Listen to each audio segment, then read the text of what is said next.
Karambola sa DWIZ. Oh, karambola, karambola, tuwing umaga. Oh, karambola. Balik tayo karambola sa Aliw Channel 23 at DWIZ 882. Kasama natin Jonathan De La Cruz, Joel Lacsamana. Ako po si Conrad Banal. Good morning Good sa morning. inyo lahat. Oh, happy birthday kay Congresswoman Len Alonte Nagyat ng Binyan, Lone District of Binyan, and of course kay General Daboy Hidalgo ng PNP. Happy birthday po sa inyo. Oh, sabi po ng ERC, baka bumaba na raw ang inyong electric Pa, bills. magandang balita yan. gusto mo yan, Jonat? Oo. Baka! Baka lang ah. Hindi eh. Hindi, pakulo lang. Pakulo? Ay, hindi eh. Ang gusto pong gawin ng ERC, dapat kayo, kung ang nanay mo, pare, Oo. si misis mo, Oo. ikaw mismo, makakapili ka na kung sino, kung kanino mo gustong bumili ng kuryente. May Nako. choice ka. Bahayop May ha? choice Matindi ka. yan, matindi yan. Yan ang gusto ng ERC. Yung mga distribution utilities po kasi ngayon, ang pwede lang mamili kung kanino mo gustong bumili. Halimbawa, gusto mong bumili sa Aboitiz. Ikaw gusto mong bumili sa MVP Group. Pag malaki ang iyong consumption. Pag malaki. Ang gusto po ng kagalang-galang na Energy Regulatory Commission Chairperson, Mona Lisa, Lisa Di Malanta. Mona Lisa, ano ba to? Mona Lisa They just died there. They just... Di Malanta. Di Malanta. Ano po siya? ERC Chair. Pababain na po yan sa 100 kilowatt hour. Nako. Okay? So kung kayo, Nagko-consume. meron kayo consumption ng 100, more than 100 kilowatt hour, ang gusto nitong si Attorney Di Malanta, pwede na kayong mamili. Yan. Para daw po magkaroon ng competition. Grabe. Mangyayari ba yan? Ayop ang... Kasi po nasa IPIRA yan eh. Okay? Okay, uulitin ko, ang keyword dito, competition. Sa gusto mangyari ni Di Malanta, meron bang competition ngayon, pare? So useless yung gagawin mo, ibababa mo sa 100 dahil may shortage ng kuryente. Kapag may shortage ng kuryente, walang competition. Why? Seller's market yan. Ang masusunod po dyan, yung mga nagbebenta ng kuryente dahil nga shortage. Subukan mong ganito ang gawin. Ngayon, kung maraming kuryente, marami kayo, mag-aagawan ng customer yan. Diyan ka, magiging epektibo, yan sinasabi mo, pwede ka mamili. Sa ngayon, Hindi ganyan na sitwasyon. nakakatawa po yung gusto nyo mangyari. Hindi, kagaya nun. Ikaw, consumer ka ng 100 kilowatt per Si Aling Maring, karinderya. karinderya. Okay? So, ang gusto mo ngayon, kukuha ka dito sa San Miguel Power. Ayan. Meron ka bang... Mas mura, mas mura. Mas mura. Oo. May pagkakataon ka bang pumunta man lang doon? Doon sa San Miguel para dito na sa inyo na ako kukuha. Sa inyo ako kukuha. Yung inyong power ay lagay nyo dito sa akin. Meron bang ganon? Yun na nga ang gusto niya mangyari. Hindi mangyayari nga eh. Bakit? May sarili? Under EPIRA po, yan ang gustong mangyari na EPIRA. Hindi, kaman yung accounting ano lang yun, pare. It's all the same power that goes around. Oo. Kung ilang voltage niya, pare-pareho lang yan kung sasanggaling yung ano. Pero accounting lang yun. O yung etong si Jonathan Del Cruz gusto niya sa SMC, galing yung kanya. Magkano ba presyo ng SMC? Magkano ba presyo ng MVP? Uy, pare-pareho ah. Alalaki ah. Hindi. Kasi nga, wala naman talagang true competition na nangyayari because of the shortage. Ngayon lang, you cannot even account eh. Ayun. Sa ERC itself, the total, they cannot They have even no account. idea They have no idea what's going what's on. going on. They have no idea. Sinarangan nila yung WSM eh. Hindi, 4-year transition lang naman daw kung gusto niya mayan. So, matagal pa.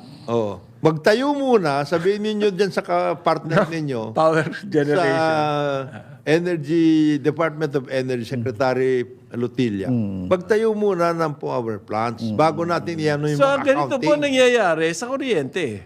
Puro plano.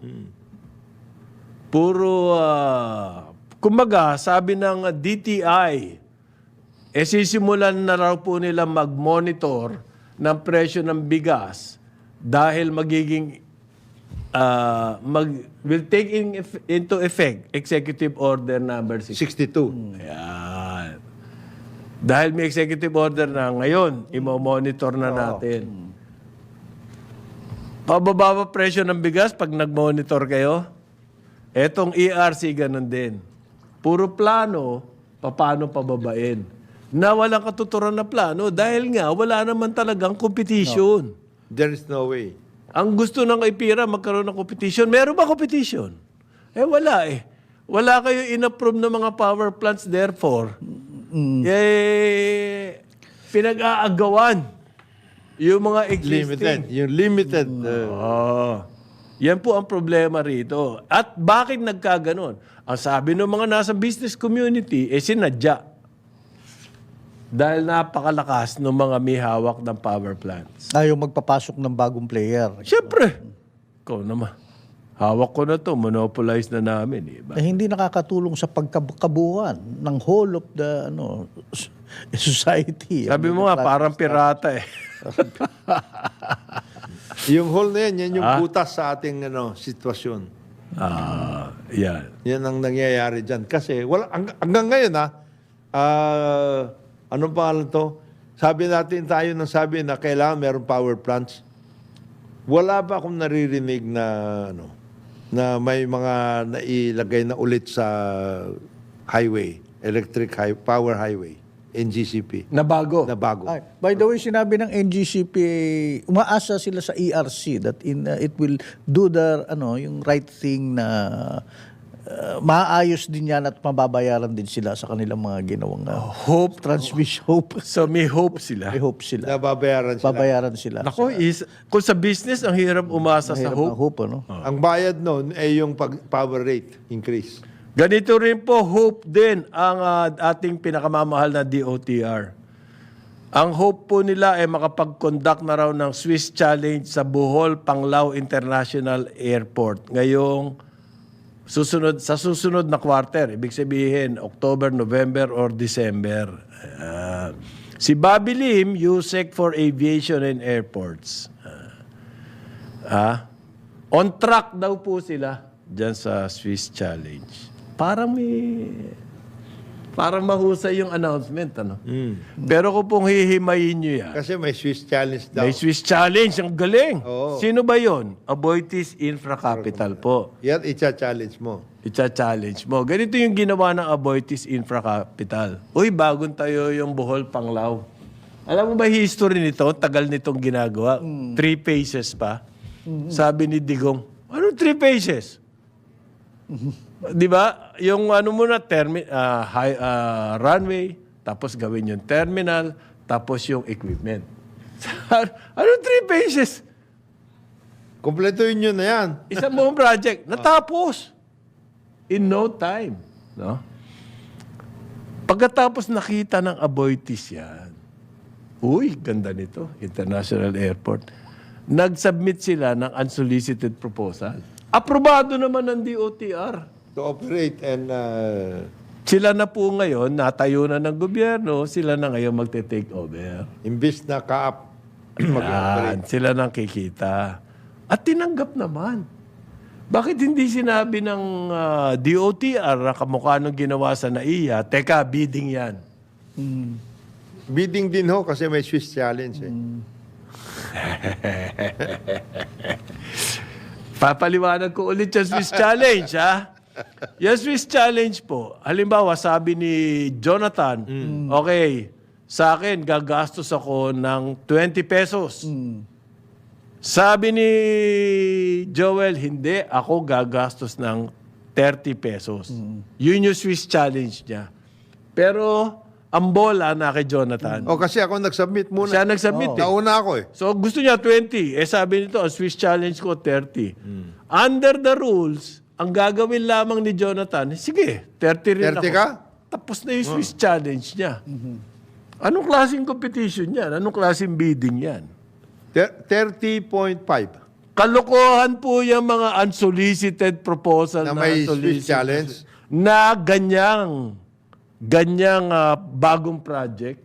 Ang unsolicited proposal po, ginagawa yan sa mga greenfield. Ibig sabihin, you build from scratch. Itatayo mo. Ikaw ang magtatayo, unsolicited proposal, walang gastos ng gobyerno, gagastos ako ng pera, wala namang ibang mag-Swiss challenge sa'yo dyan. Dahil ikaw na yun eh. Gumastos ka na eh. Bakit yung isang project, infra, na nakatayo na, ginugulan na ng bilyon-bilyon ng gobyerno, at saka kukunin ng private sector through an unsolicited proposal.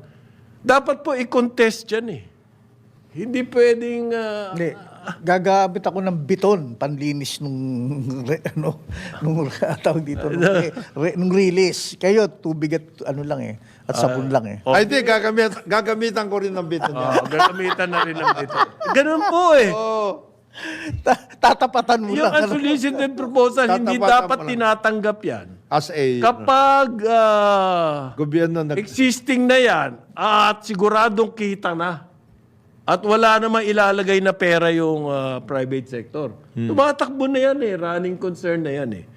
Ang idea ng unsolicited proposal, doon po sa mga virgin. Virgin. Nag-uumpisa pa mula lang. sa ground. Mula sa walang-wala.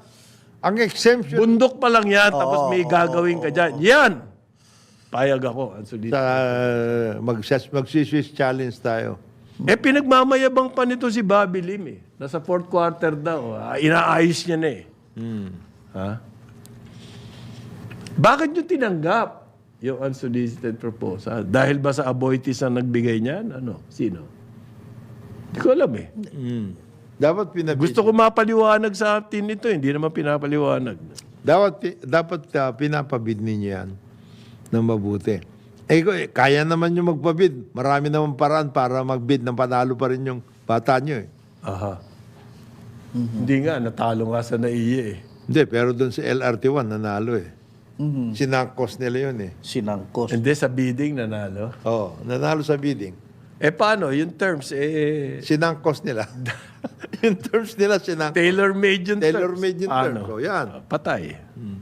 Ano yun, pare? Matindi yun. At titindi ng mga... Nag-bidding din yun. Ayala, Aboitiz, MVP, Macquarie. Yan, nag-bid lahat yan. Hindi yung sa consortium, yung apat na yun, putya na. Ang kalaban mo, mga pipitsugin eh. May kalaban. Ay, nako. At kailangan maipabid out yung LRT1. Kailangan maipabitize yun. May tanong na ganyan eh. It was running very well. Kumikita, magandang takbo, hindi nasisiraan. Unlike MRT3. Okay. Hindi, expand hanggang doon sa Cavite. Ayun. That was the bid. Nasa kwenta na yan. Ngayon, 2024 na hindi pa rin makapatong sa sukat. Si Ping Alfonso na wala. Kawawa yung mga kaibigan ko sa Philippine Star. Oo. Umaasa sila doon sa tren. Oo. Naglumipat ng opisina. Lumipat na opisina. Yung business world ba utak? Hindi, sige, kayo na muna dyan. Hindi nalilipat. 2 oras bago Makarating doon. Nakarating malayo. kawawa.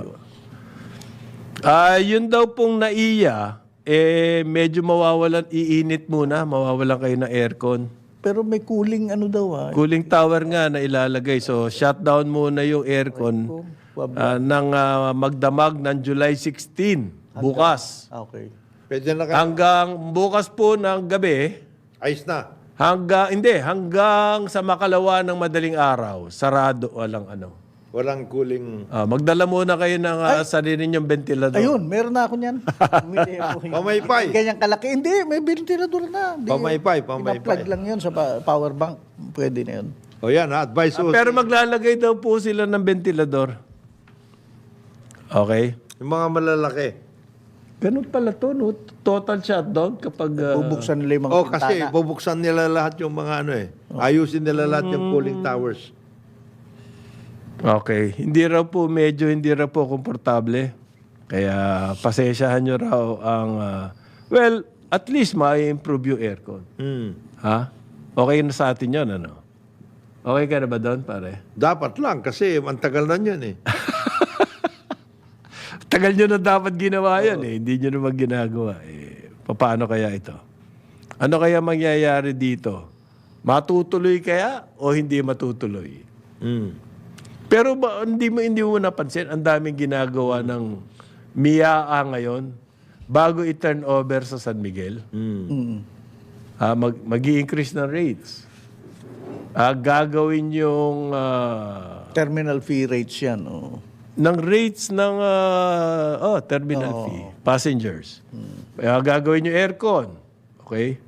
At malamang po, i-renew yung mga lease contracts.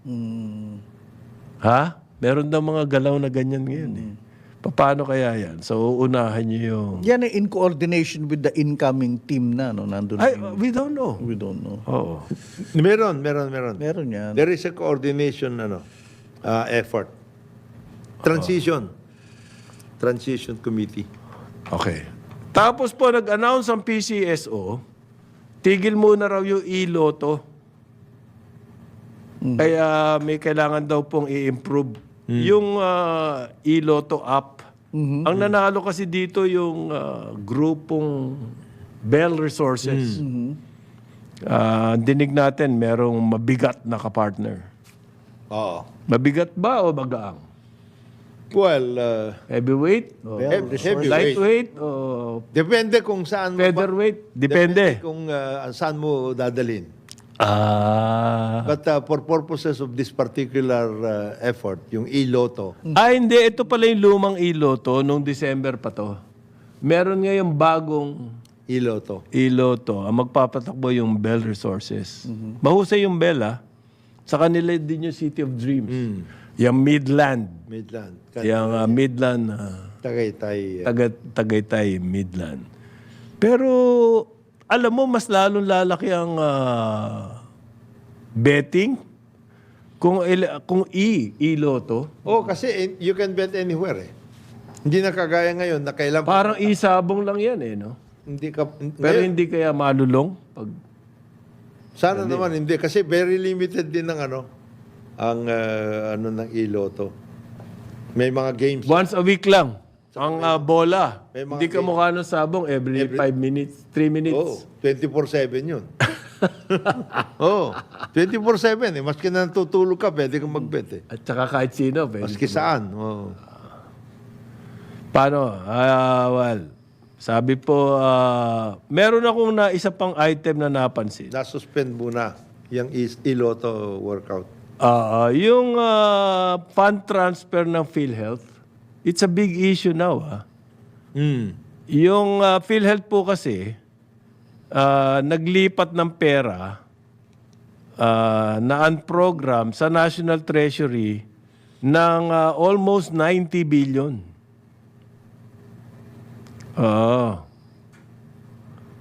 Meron daw circular number 003/2024. So bago lang to. Ang nag-issue po, Finance Department, sinasabi sa PhilHealth na ibigay sa Treasury yung 90 billion pesos. Ang paliwanag po ng Department of Finance, subsidy naman niyang pera na yan. Nahawak ng PhilHealth. So, kailangan ibalik. Pero siya nasabi po, ang criticism, gagamitin daw yung pera na yan na nanggaling sa PhilHealth para dun sa mga unprogrammed appropriations na kanya-kanya pong lakaran kung alin yung mga... Kasi ganito nangyari sa atin eh. Yung budget, inapprove. Tapos may excess na mahigit 500 billion na kasama doon sa budget, pero wala pong program yon, unprogrammed appropriations. Ang condition dyan, pag nagkaroon ng pera, at saka itutuloy. Tutuloy yan. Yan. Okay. So, ang sinasabi po nito mga sumisita dito sa move ng DOF, ay gagamitin nyo kasi yan 90 billion na yan para dun sa mga unprogrammed na yun. Ngayon, yung unprogrammed na yan, kanya-kanya pong lakaran kung sino ang mapapapasok dyan. Paano kaya? February po. Paliwanag na mabuti yan. Kasi ngayon, budget call ulit eh. Masama ang dating nito pag gano'n, ano? Pag yan ang, pag may katotohanan yung binabanggit na yan, eh medyo hindi tama. It cannot be considered an out of the box solution because it is not a solution. Hindi nga, kung nasa PhilHealth na yun, ba't hindi gamitin ng PhilHealth for health? Ilagay nyo na lang dyan. Bakit kailangan ibalik sa Treasury at para ilipat sa mga ibang unprogrammed appropriation? Halimbawa, ano? I'm sure, ano yan, ang ginawa dyan, Flood control project ni Kong. Ano? ang ginawa Ano yung dyan, program? that is the contribution of government. Kasi government contributes to PhilHealth every year eh. Baka yan ang inano muna. Kinuha muna. Okay. Baka merong kailangan na gastusan. Yes. Ano yun? Defense spending. Really? Yeah. Schools, health centers. Schools, pwede ako health center. Yan. Pwede ako schools. Kaya kailangan ipaliwanag saan gagamitin. Hindi yung blindly. Non-program. Oo, merong... Flood control, babahaho. Patay. Pag Babaha- flood control, happy na naman yung mga car dealers ng mga luxury. Marami na naman makakabili ng mga mamahaling kotse. Nababahaho ang Central Mindanao. Maawa ho tayo sa Galing. nangyari dyan. Bakit mamahaling kotse yung napasok mo naman, pare? Dumadami ho ang mga nagiging Pag na maraming flood control project, maraming kita sa Congress. Bumibili ng mamahaling auto. Okay. Nakapila po. Hindi, tsaka ano eh. Nakapila dyan sa... Nahanap yung connection sa Hindi, kasi ho, industriya. Hindi mo nakita, hindi mo Hindi, nakita. sorry eh. Hindi mo nakita? I have complete and utter trust with my law. hindi, dalawa yan. Indulge in such binge buying. Ano yan? Appurtenances. It's part and program. It means you have to mention your favorite project. For example, Halimbawa. flood control. Ayan. Halimbawa, increase in the Senate building, ano. Ayan. Ayan ang maganda. Di ba? Kasi lahat yan. kawawa na yung mga senador. Unprogram ba? Paano naman yun? Kasi hindi naman na programa na from... Pero kailangan gastusan. Yeah. kasi hindi mo gastusan, pare, tataas ang presyo Yun. ng mga materyales niyan next year. Paano na yung Gusto mo ba yun? mga senador? Kawawa naman sila. Di ba yung mga ganun? 29 billion lang ang kanilang budget sa kanilang Gusto mo ba maging 35 pa yan next year dahil mataas ang presyo? 9:31 ng umaga, Karambola sa Aliw Channel 23 at DWIZ AD2. Karambola sa DWIZ. Karambola. Balik tayo, Karambola, sa Aliw Channel 23 at DWIZ 882. Ako si Conrad Banal, kasama natin Joel Laksamana at Jonathan De La Cruz. July 15, 2024. Good morning. Good morning. Pare, nabibilang na raw. Tapos na maliligayang Uy, araw. yun, kanino?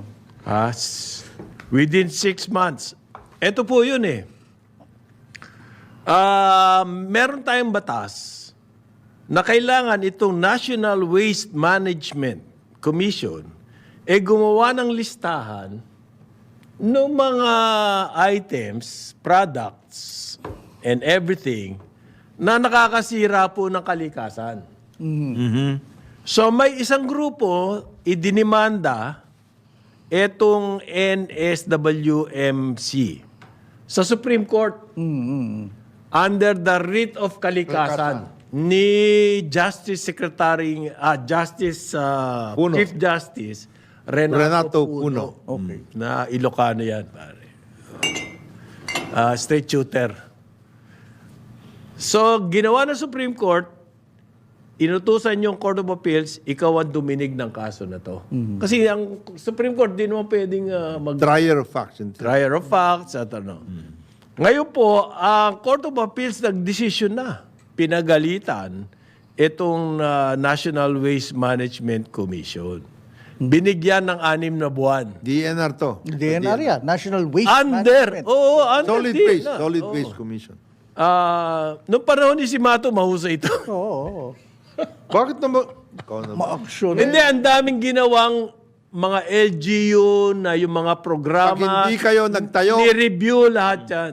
Ngayon po, wala nangyayari. So, nagalit ang Court of Appeals. Ang sabi, 6 months, come up With a list. with a list. list. Ano po ba yung list na yan? Ang sabi ng Court of Appeals, more than 20 years na yan, na kailangan yan list na yan. Mhm. Yung mga bata na pinanganak nung napasay ang batas na yan, 2004. may butante na ngayon yan. Yamed na nga yung batas na yan. Ano pang ginagawa nyo? CA naman po, intindihin nyo, napakalakas ng pressure dyan sa komisyon. Ang lakas po ng lobby Yung ang ng ganun, mga products na yan. importante po kasi dyan, sa commission na yan, bawat munisipyo magtatayo ng plano. Solid Waste Management Plan, number 1. Number 2, Okay. magtayo kayo nung sinasabi na segregation program, segregation, materials recovery ba Ayan. yung ganon. At Meron tapos- din kayong landfill. Yan. At gumawa ng listahan, ano-ano yung mga products. Halimbawa, yung mga sachet. Yan.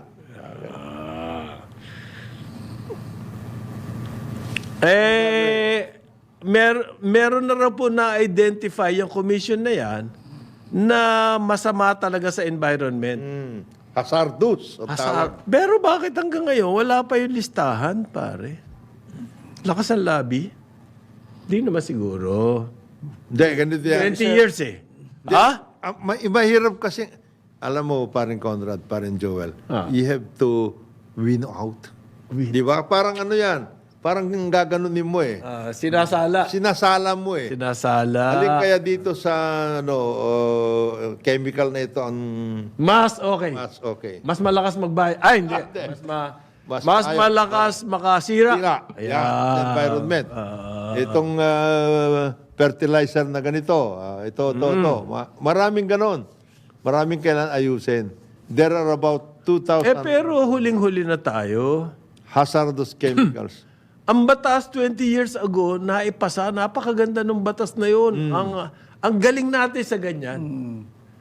Noble ang objective. Gumawa ng Yung batas, plano, plano, lahat. napakahusay. Yung follow-through, yung implementation. Unang-una, yung sinasabi ni Paren Joel, ni Jonathan, solid waste, Yan. Oh. Plano. segregation, zero Yan, waste. ganun. Okay? Ano na ngayon ang action natin? We are losing the war on plastics.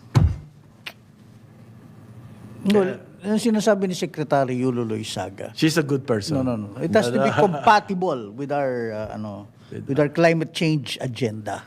Asan ba yung climate change agenda? Yun na nga, ini-integrate daw nila lahat yan. No? 2 years? Oh, it takes time. Really? It's much too big. Pero sinabi ko sa inyo, nandun ako recently sa probinsya, sa southern Luzon. Okay. Kaya ini-implement nila sa mga, doon sa... May mga lugar na... May mga mga lugar lugar na na implement. gumagawa. Well, actually, Totoo yan. probinsya ni El Rey, kaya siguro ginagawa yun. Kaya galit si El Rey O, kay- doon sa Bicol lang pinag-uusapan ko sa Kamsur. So, I don't know. Pero sabi sa akin ng mga LGU, sir, dito stricto kami. Oh, Hindi kasi- pupulutin hindi kukunin ng basura mo pag Kung wala kang hindi segregated. Tapos meron silang materials recovery na ano. Hindi ka pumunta doon sa bayan ni Rick. Hinga. Hindi. Santa Cruz, Laguna. Hindi. Pumunta ka ron para makita mo. Pumunta ka. Hindi, ang Masama man loob ni Rick Ping ka dyan. So, Ang talaga, problema kasi dito, dump yung kanya. okay, kulang na nga tayo dun sa after the fact. Ibig sabihin, basura na yung gamit. Gawin. So, kailangan may gawin tayo dun sa basura. Pero ito pong batas, ang sinasabi, bago pa dumating doon sa Dun sa maging basura, kailangan may gawin na tayo. So, may mga items tayo na dapat sabihin natin, teka muna, nakakasira na yan eh. Wag muna yan. Number 1 po dyan yung single-use plastic Matagal na yan. na nasa mga produkto. matindi lobby niyan eh. Gra- Multinational. Sachet. Multinational Ay! companies pa yan, oh. Anong labi sinasabi mo dyan? Hindi sila, they're just catering to the millions of our The needs. millions of our Sir, at constituents. meron sila mga corporate social responsibility projects. Abogado na pala kayo. May mga corporate social responsibility projects sila which they implement that in select areas. Oh, really? Nananalo ng Anvil Award yung mga yan. At saka ng PR, ano. So, di bali sirain na yung kalikasan. May ginagawa rin sila. Meron naman silang anvil eh. Di sirain na lang yung kalikasan. Alam nyo po, yung Guest pa nila si Secretary Yulo nung sa isang linggo, kaming Rotary Club namin, pupunta na naman kami doon sa isang lugar at mamumulot na naman kami Ng ng mga plastic doon sa body of water, which we do every year. Pero napakaliit lang namin. By doing so, you will shame them Wala kami, nako. You will shame them into implementing the law. Ni katiting po, need to me. Ano? Para hindi, Sa amin. Bakit Alam mo, kinatawa? hindi yan. Napakaliit. Kailangan talaga mangyari. They will never be shamed. Alam mo kung bakit? Bakit? Bakit? Sila nga mag-sponsor nun eh. mga empleyado nila kasama dun sa... Mamumulot May eh. t-shirt pa sila. Social, May t-shirt what pa do you yun. call it? So, ano? Corporate social Corporate responsibility. At saka yun, magaganda pa mga t-shirt no. Tapos, press release pa yun. Hindi dapat lahat ng bagay, negosyo at wag pagkakakitaan. Kagaya ng plastic na yan. Ngayon, ang dahilan nila, marami mawawalan ng trabaho eh. Okay, marami rin mamamatay dahil sa ginagawa niya. Yan, baha ng baha. Dun sa ano? Hindi, pag hindi na Mga raw sila. pabrika. Alam mo pare, nung bata ako, wala namang plastic eh. Oo. Ano, bote. Kung Bote. halimbawa. Halimbawa, bibili ako ng mantika. Yan, bote yun. Pupunta ako doon sa tindahan, may dala akong bote. Tapos sasalinan na. Sasalinan ka. Ngayon lahat plastic na. Masyado kasing ano yan, sir. Kailangan Trabaho. matrabaho yun eh. Masyadong tedious. Kaya nga tawag limpia bote, di ba? Tawag doon natin. Yung bote. Nililinis. Oo. Hindi, yung may bumibili ng mga bote. bumibili, nakakariton. Nire-recycle. Karay-kariton yun. Ako nga dati, nagano ako ng bote. Bote, dyaryo, Para- karton. pang ano yun? Bote, dyaryo, karton. Yung deposito. Deposito. Mga soft drinks na binili ng mga uncle, Yan, auntie. agawan yun. Meron pa naman. Sa akin na yan. Akin Akin yung na yan, deposit oo. niya. No? Ganon. Pwede naman yun eh. Ngayon, pinaplastic eh. Pati nga soft drinks, ilalagay sa Ilalagay sa plastic, tsaka straw. kami straw. Naku, dala-dalawa yung ano nun. So yung waste management po, we have a lot of things to do. And we do not see. The effort. We do not hear from Tsaka iba pa yung hazardous Puro mga waste highfalutin, yung mga climate Yung change. hazardous waste na binabanggit mo, that's a dangerous thing. Na Hazardous waste at saka medical waste. Yan. By the way, there's been ano Hindi nga, sinasaran pa yung landfill. Oh, doon Sanitary sa- landfill. Ano ba yan? lalagay yung Taylor Swift stadium. Doon? Ganun ba? Doon ba yun? Doon ba Hindi, lokasyon? doon ba yun? Sa Clark. Magkaiba? New Clark City. New Well, Clark City. malaki yung New Clark City. Malawak yun. Malawak yun. Papuntang Kapas pa nga yun eh. Sabi nila, it's the next big thing eh. Kasi maglilipatan na dyan yung mga BSP, okay, yung Supreme Court, mga government offices. Ano yan eh? Ayaw nila sa BGC? Kayo sila. It was meant to be, Ayaw nyo yung maging kapitbahay ng Senate? Senate, ayaw nyo doon. originally kasi, National Government Center, doon. Sa Commonwealth? Sa Commonwealth at saka dito sa Manila, may maintain yan. Wala, tinanggal pareho. Wala na Tinanggal yan. lahat. So, kanya-kanya na ngayong government center. Maganda naman yun eh. Ipakalat sa buong Pilipinas. Sa Clark dapat, mayroon. Meron din sa Davao, dapat may siya Cebu. May mga... Quick question, Kong John, at yung sinasabi mo, dapat dyan sa Quezon Circle, yung government offices. This was the time of the American, Yes. ano. So, that time... Nung itinayo yung Quezon Okay. City, There was a formal... Nakalagay yun. Pero Australia pala, no. Hindi ba May nila na-envision na balang araw yung mga government officials, hindi, ayaw namin dyan eh. I mean, at that time ba merong gano'n na, no, mura ngayon, ito ang planning natin, dito lang tayo. sinimulan na nga yan, kaya nandiyan Who yung was Agri. implementing? Sino nagre-regulate nun? At saka noon, meron talagang housing program dyan para sa government Para sa employees. government, Kaya nga kahit meron sila mga empleyado doon eh. Project. Kaya nga, Project 2, Project 3, mga ganun, meron eh. Project 7. 4, 5, 6, 7, Oo, Hindi 8. meron. natuloy eh. Yun, kaya Yung may government ganon. area na yan, government talaga. Yung mga empleyado dyan. Empleyado tira. doon, ano, oo. Well, there you go. Pero kung ang ating DNR, puro climate By the way, yung change. empleyado ng Senado, I doubt kung makakatira sila sa BGC, ah. Ikaw naman. Pare, alam mo kung magkano ang kondo ngayon dyan, pare? Nabot ng 31 million, pare, yung 40 million. Eh di sa BGC, unit na- BGC Village. Oo. Sa gilid. sa gilid. Hindi. Gilid. Wala kang makukuha BGC housing Village. doon, bro. Ikaw naman, hindi mo ba na-envision? Hindi yung senadora, yung mga staff, yung mga ano. Oo. Kaya nga mayroong Arca South eh. Ayun. Lalo na. Train, alam mo, May train yun eh. FTI area. At saka magkakarap na daw. Mapupuno yun. Wala sa Skyway. Oo. So mapupuno na yung Arca South. Dahil yun ang kanilang hope.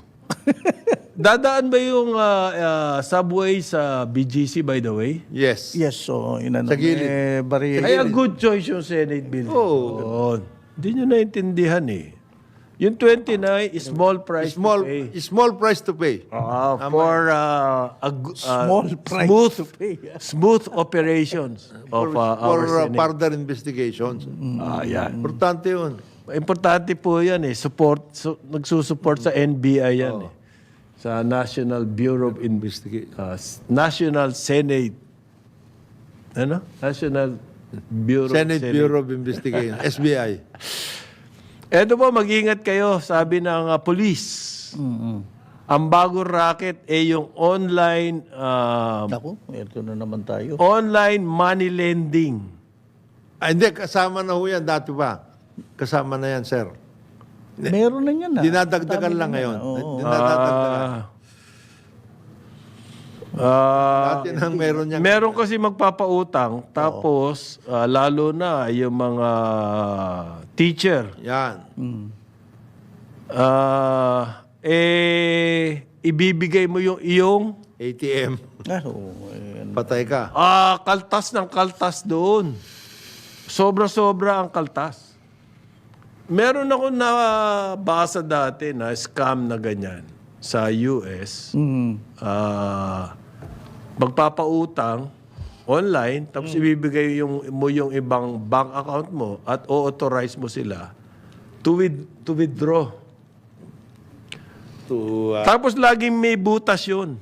Pag nag-withdraw sila, laging may butas na kailangan meron kang surcharges na hindi mo alam. Tapos magpapatong-patong yung surcharges doon at kukunin na naman nila sa bank mo. Magugulat ka, bakit ganito ka Bakit ang laki? Ito lang ang akin. hindi, kasi nagkaroon ka ng mga bank back. Yung utang, yung gano'n, hindi mo nabayar. Hindi, kayo nga nagwi-withdraw. Hindi, yung authorization mo kasi only for this amount. Maraming butas, gagawan ka ng hindi ka pwede tumakas. Hanggang maubos yung iyong bank account na napakaliit ng iyong utang. Oo. Titirahin nila ng titirahin yun. Oo. Hindi mo papapansin eh. Yun. Oo. Parang tel. That's one way of doing it. Kaya mag-iingat kayo dyan sa mga... Lending. Nako. Ang dami ng Basta-basta scam na... kakagat yan, no? Ay, nako, yung mga scam ho sa online, patay tayo. Yung halimbawa, paluwagan, isa pa yan. Online paluwagan, tapos ka dyan. Nako, mag-ingat kayo. Sabi po ng pulis, yan na ngayon talaga. 4 million nga ang isang example. Tinira dyan sa biliran. Na 20 people, 4 million yung nadali sa kanila. Paluwagan yun. Paluwagan. Maraming ganon. Luluwang ang bulsa nung yumayari sa'yo. Ganun ang nangyari doon. Swerte-swerte ng mga yun. By the way, singit lang ako tong ating kaibigang si Elmer Messina. Oh, si Elmer, Oo, Deputy hindi ka na- Director General ng PIA. Public Information Agency. Di ka nagtatrabaho, Elmer? Anyway, pinadala niya tayo pang enlighten daw sa atin. Oh. Sa US, presidents na na-assassinate. 1865, si Abraham Lincoln. 1881, James Garfield. James 1901, William McKinley. Yeah. 1963, John F. Kennedy. Yung mga nasugatan, wounded, 1912, Theodore Roosevelt. 1981, Ronald Reagan. Ito, 2024, si Donald Trump. Hindi pa May naman siya history presidente. Ex-president. Oo, sabagay. Ex-president pala si Donald Trump. Oh. Eto po, last. Ang Supreme Thank you, Court, Elmer. Nagre-research. the Supreme Court said it will compel Congress to pass a law on political dynasties. Thank you. Uy, thank you. Mabilis. Kumbaga po, sasabihin, kasi dati ang argument ng Supreme Court, it's a political issue. Yeah. Wala kami dyan. Yeah. Ngayon, nagbago na. Ang sabi ng Supreme Court, Oy, Congress, nasa Constitution yan. You have an obligation. Kasi sabi ng Constitution, Pass the anti-dynasty. magpasa kayo ng batas. Hindi nyo ginagawa. So you're not obeying the Constitution. Okay. It's about time you do that. Pag yan ginawa, if you insist, expect. Kayo lahat, 15, impeachment. Patay. Talaga. O yan ang panlaban. Investigation. Yan ang Wala panlaban kayong dyan. pera, wala kayong budget. Wala kayong budget, pwede namin kayo impeach. Ganyan yan. Buti ko umandar yan. Mabuti ko on. Sana kung masikip pang Amerikana nyo. Ayun! Flood. Pwede. Maka-flood kayo na gray. Na pwede kayo. Okay lang kayo na walang anti-dynasty. Pero Basta kung- meron kayong Masikip na Amerikana. maskara na Amerikana at saka sardinas bangos na yan. Yun. na masarap, ano? Oo, sarap nun. Kailan kaya darating? Darating na. Malapit na. Darating na. Sa ngalan po ni Jonathan De La Cruz, Joel Laksamana, ako si Conrad Banal. Ito ang Karambola sa Aliw Channel 23 at DWIZ 882. Pero ngayon, nandito na ang ating Ito na. award-winning broadcast journalist, Dennis Antenor Jr. sa Ronda, Pilipinas. Oh, carambola, carambola, tuwing umaga.